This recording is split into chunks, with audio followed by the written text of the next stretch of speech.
Greetings from Owen Field from the Tulsa World OU Sports Extra team. I am Nate Fakin, joined by Barry Tramel after a historic day here on this grass as OU loses to Tennessee 25-15 in their very first Southeastern Conference game, Barry.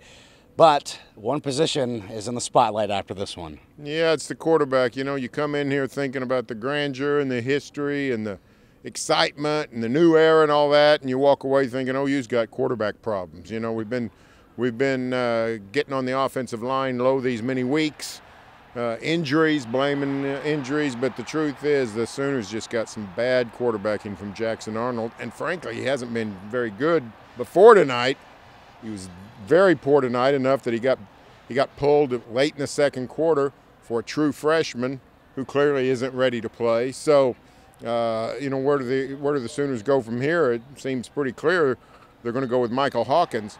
Just some bad throws, bad decisions, just some inexplicable play by Jackson Arnold, and he's sort of been looked at as the Messiah for the last 18 months since he got to OU, but signed with OU. But you know, he's looking less and less like he's the future. So we might have started the SEC era tonight. Start the Michael Hawkins era next week. There you go.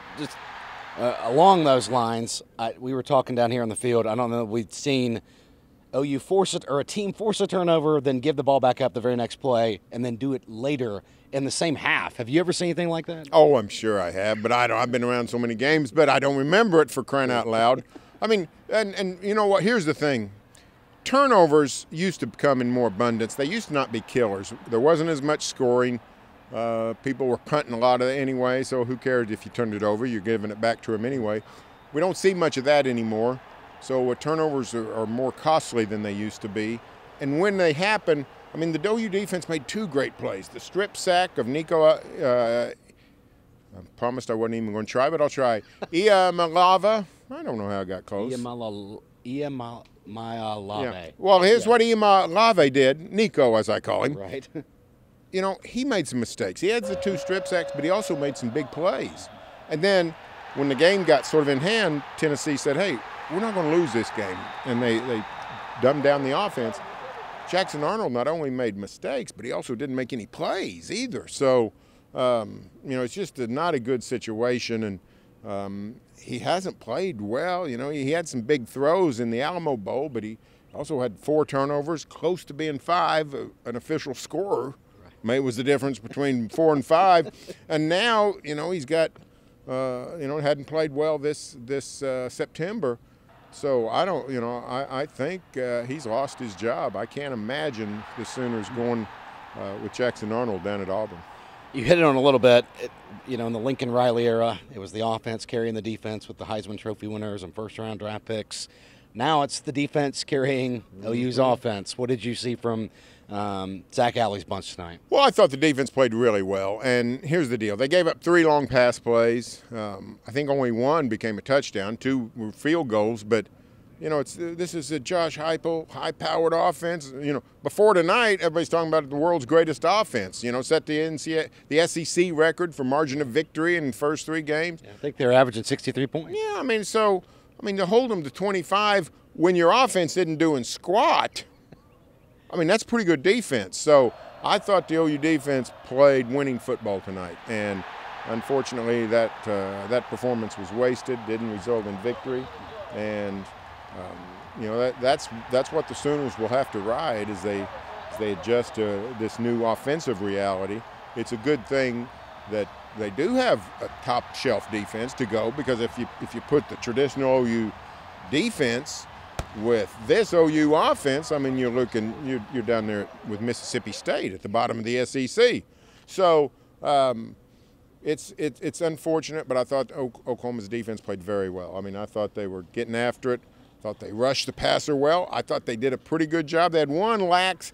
They let Tennessee go on that 46-yard, 8-play drive, all running plays. To me, that was the worst part of the game defensively.